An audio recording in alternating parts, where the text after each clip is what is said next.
Alright, so good morning. Jeff again from IST Knowledge. So ngayon meron tayong database connection. Magkikreate naman tayo ng class para sa login. Okay? So una, first things first. Check muna natin yung ating code sa ating HTML tags. Meron tayong username log and pass log. Yan. Ngayon sa class, magkikreate tayo ng panibagong class na ipapangalan ko sa class user login. Tandaan nyo po, kapag nag-create ng class, mostly ang practice sa mga programmers is capital ang unang letter. Ayan. So, login user. Kikreate tayo ng properties para sa ating connection, variable con. And then, i-construct ulit natin si con para matawag sa loob ng class.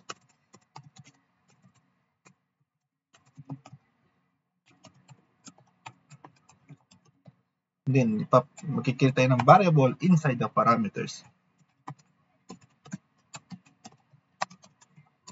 Kinonstruct lang natin yung ating con. Properties.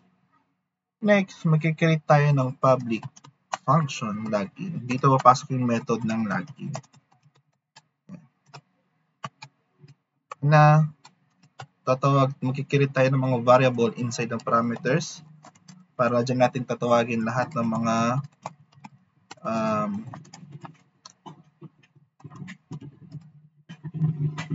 dyan tayo magtatawag mamaya. Okay? So, meron tayong magkikreate tayo ng variable para sa username. So, this con.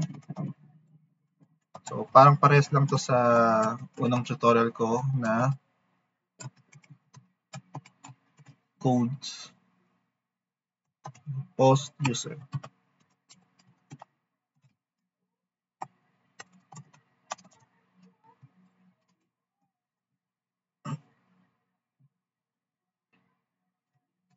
Pass.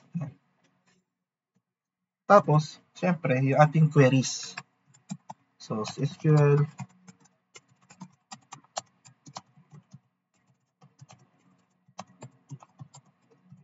table information, I think that is information, where condition, yung username daw na data field name ay dapat equal doon sa input tags natin na username.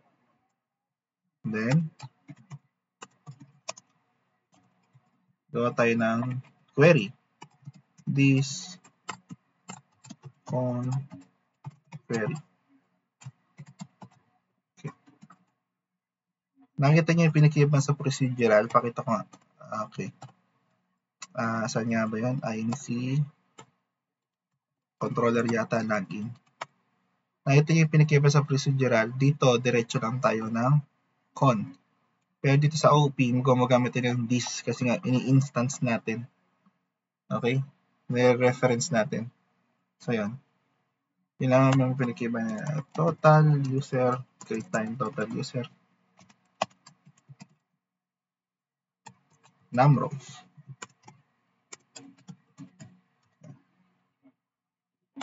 So, create tayo ng statement na if so, total user is greater than 0, sabihin may laman yung in-input nyo dun sa input tags. Mag-i-skim siya or mag-scan, parang ganun, sa ating row user variable, then fetch association. Napaliwanag ko ito sa past tutorial ko. And by the way, sa mga bago sa tutorial series ko, ang ginagawa ko guys ay tawag ito, step by step process. Kung bago kayo dito sa video na to, unahin nyo muna yung procedural bago kayo pumunta sa OOP. Dahil baka maligaw-ligaw kayo. Paano hindi kayo maligaw?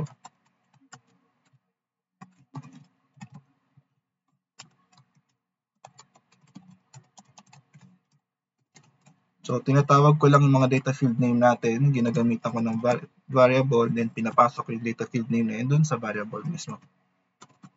DB email.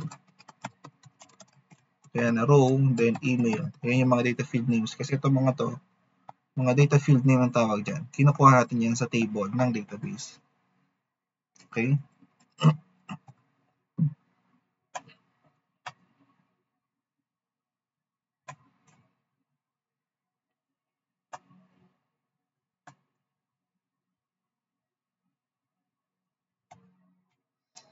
Okay, gamit tayo ng condition if, else, if statement.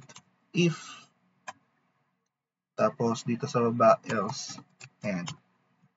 Ayan. So, if password verify, pinaliwanag ko na ito, may password verify. Okay. Para may kulang ako. O, tama, login kasi ito eh. Inuna ko yung login. Dapat pala inuna ko yung registration.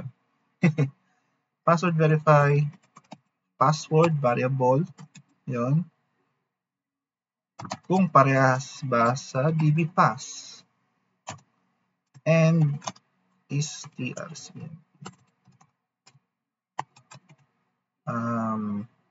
Username variable, kung parehas ba sa database. Ito ng equal 0. So, ibig po ng strcmp,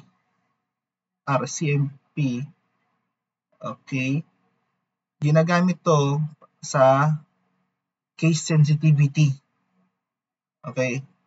Ginagamit yan sa case sensitivity. Kung ang database nyo ay capital A doon, tapos nilagay nito sa input is capital A, small a, may kakaroon na kayo ng condition na hindi parehas yung characters na yan. Ganyan sa case sensitivity, guys. Okay?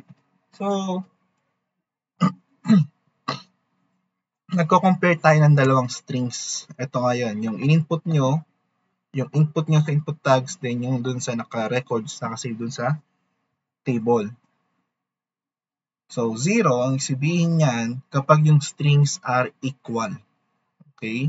So, ayan, ang trabaho ng strcmp. Okay? So, yun pa. So, sabi ko nga, ginagamit yan for case sensitivity. So, let's proceed. So, dito magkikreate na tayo ng session ngayon. Session. Yung ating username ID na session, magkikreate tayo ng session na lalagyan natin ng variable na user ID. Na, ito yun, no? So, makikita nyo, nag-create tayo ng session na user ID, tapos yung variable user ID, ito yung mga yun, kinukuha lang natin sa table. Then, pinapasa natin ngayon sa session. Super global variables. Yun. Copy and paste. Ito will be username,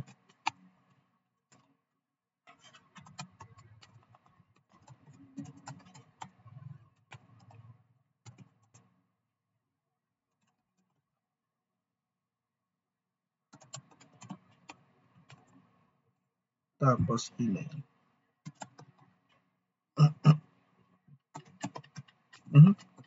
DB email. Tapos header. Ito yung pag tama yung ating codes, header, magre-redirect siya doon sa ating location na information folder, information PHP file. Ayun na, information.php. Okay? So, pinaliwanag ko na yan bakit hindi kailangan ng PHP dun sa ating mga last tutorial, yung procedure PHP basic code. Andun yun, kung bakit wala lang .php extension. Tapos, dito, sa else natin, magkikita tayo ng return. So, statement return na lalagay ko wrong password. Or considerate the case sensitivity of the username. Tapos dito sa ating if total 0, ayan. So, else, return statement na no username. Ayan. Nakikita nyo kung saan ko siya pinaglalagay. Kasi nga, maganda ng subline text or tree, kapag nga sinilik yung curly braces, tinuturo niya na kung nasan yung pinaka-umpisa niya. Ayan o, may highlight talaga. So, doon ko siya talagay ngayon. Kaya hindi ako nalilito kung saan ako naglalapag ng mga codes ko. Depende na sa inyo kung anong gamit nyo. Kung VS Code, mga ganyan. Kung Notepad. Kung masipag kayo, Notepad. Ganun. Manual. Okay? So, dito sa taas ng index natin, meron tayong class. Class. Nag-create na tayo ng class sa ating index. Mag-create tayo ng variable statement dito na if daw. So, type ko muna.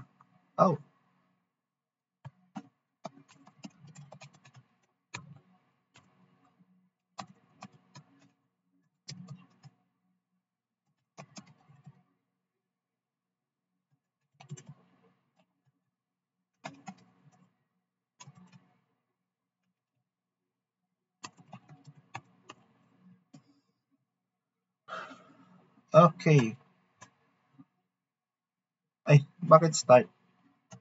Session. Status, yan.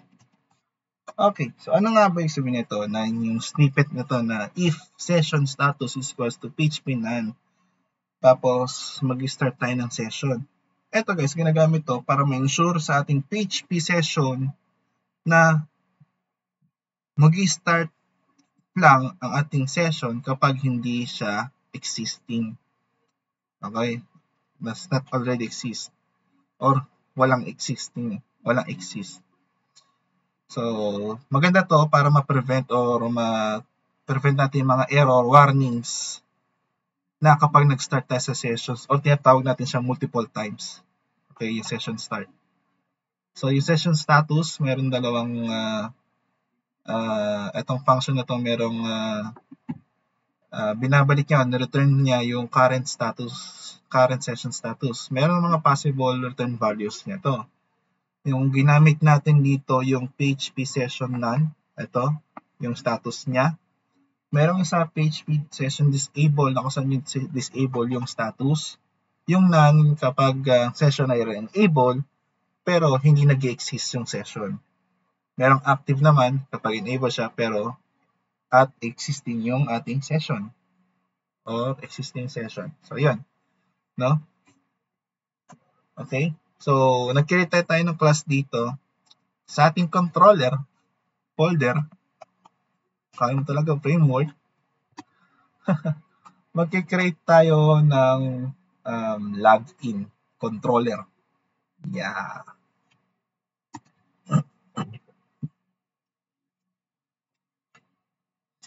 Login controller. So, save ko lang siya as login.php. Yan. Sa index naman, syempre, i-require natin si controller folder name, tapos yung login.php. Yan. Yun.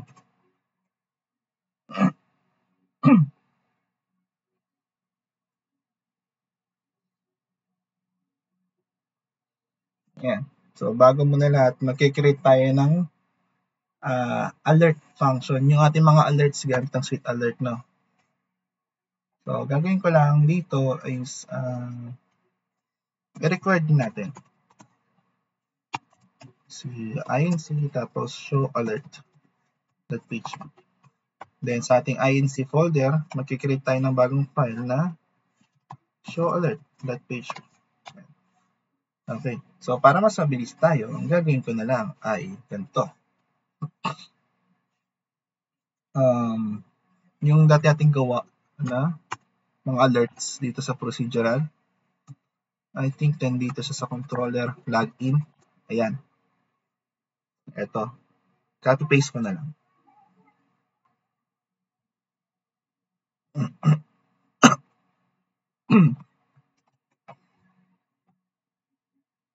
Yan. Tapos, gawa tayo ng function dito na show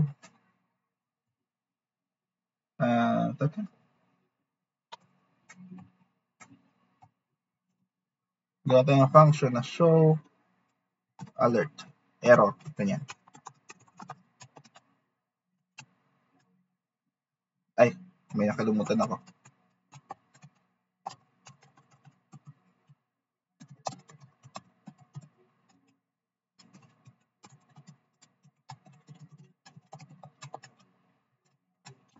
Yan. Okay. So, ito magkakreate tayo ng pass. Ipapasa natin yung variable result. Tapos yung text, gagawin ko siyang variable result. Mamaya papaliwanag ko to. Okay.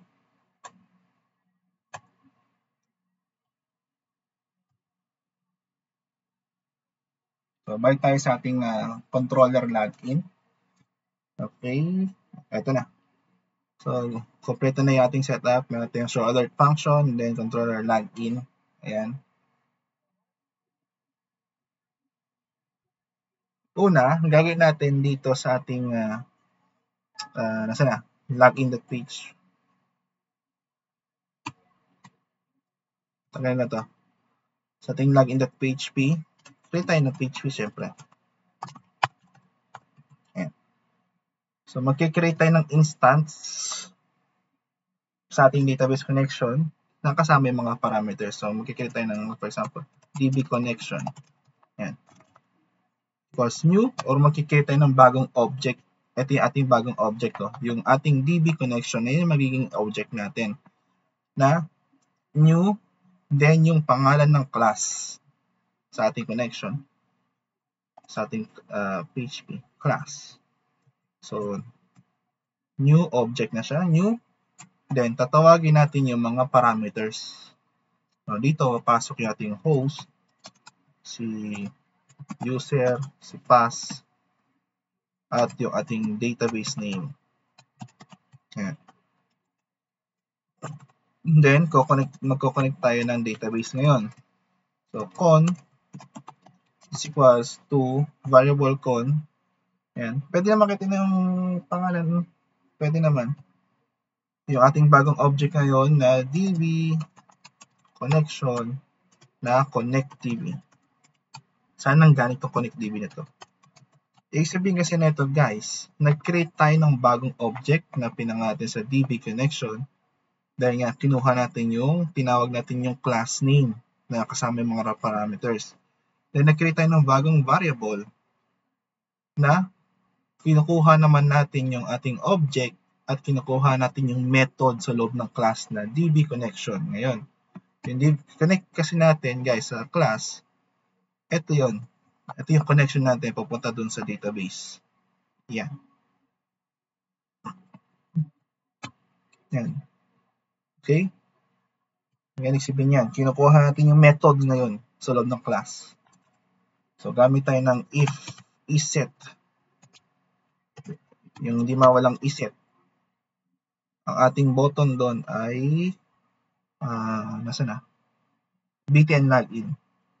If iset pause, dahil nga pause yun, btn login. So, gagamit tayo ng variable result. Ito yun yung result natin na itatawag natin mamaya doon sa ating alert function na kapag may error, pinapasa lang natin yung magiging statement natin. Okay? So, yan. Alright. Alright ba? Yung statement na yun, nanggaling yan dito sa login natin. Ito yung mga error na lalabas doon. Yan. Yan. Okay? So, result. Gagawa ulit tayo ng panibagong object. Yung result nga, yung object natin. Tatawagin naman natin ngayon sa ating login yung ating login class. Yan. Then, tatawagin natin yung ating ipapasa variable connection. So, pinasa ko lang, no? nangyari, pinasok ko lang itong value na to dito. Then, ito yung ating connection, yung ConnectDB. Okay, nakita nyo paano sila magpasa-pasahan. Magaling sila magpasahan. So, kaya tayo ng result. Then, tatawagin naman natin ngayon yung function, yung method login. Ito. Login.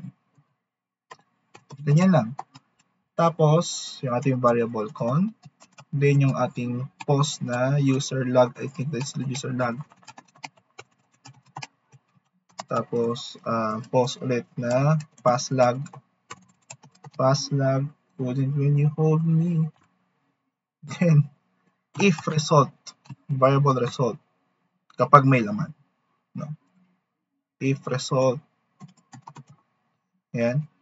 Then, tawagin natin yung function na show alert. Error login. Yan.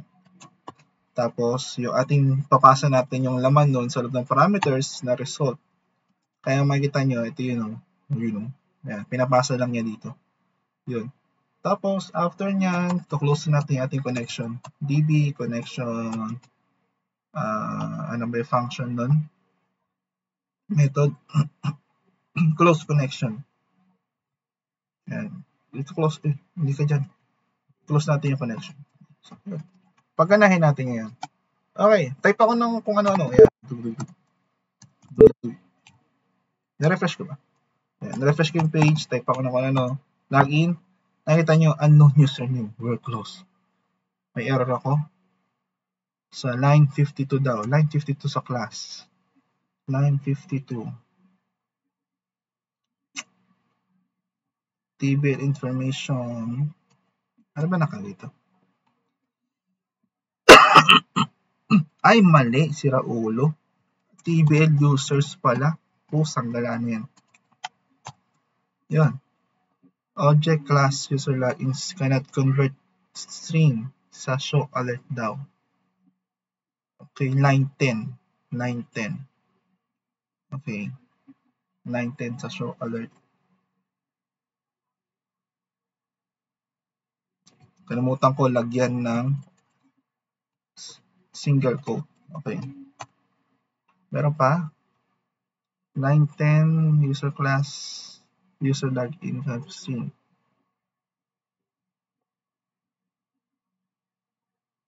Show alert eh. So, double check ko muna.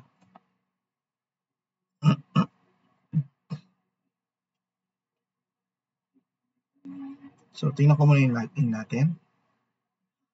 Okay, connect. So, debug ulit tayo, debug.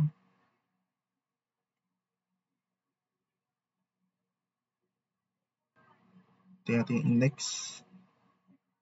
Okay. Mutukoy tayo sa show alert. Result. 910 daw. Tingnan ko nga sa ating console. Wala naman. So, PHP error tayo. Object of class user login could not be converted to string. Okay. Tingnan ko lang kung paano ko nagtawag. Check ko muna class natin. User login.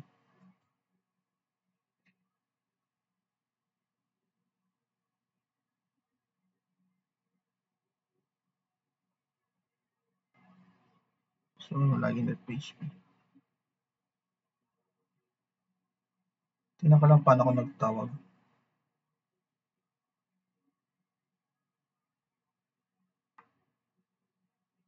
User login ko.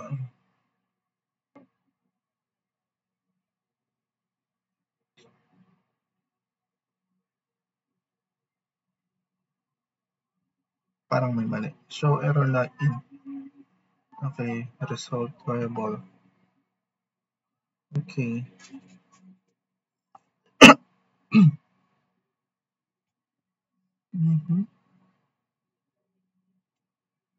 Hanapin ko na yung error.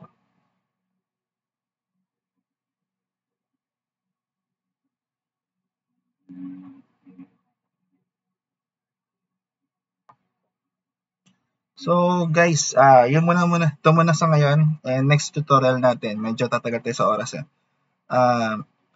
hanapin ko muna yung error, then after nun, sa next tutorial ko, ipapakita ko kung ano yung naging error natin. So, yun muna. Out.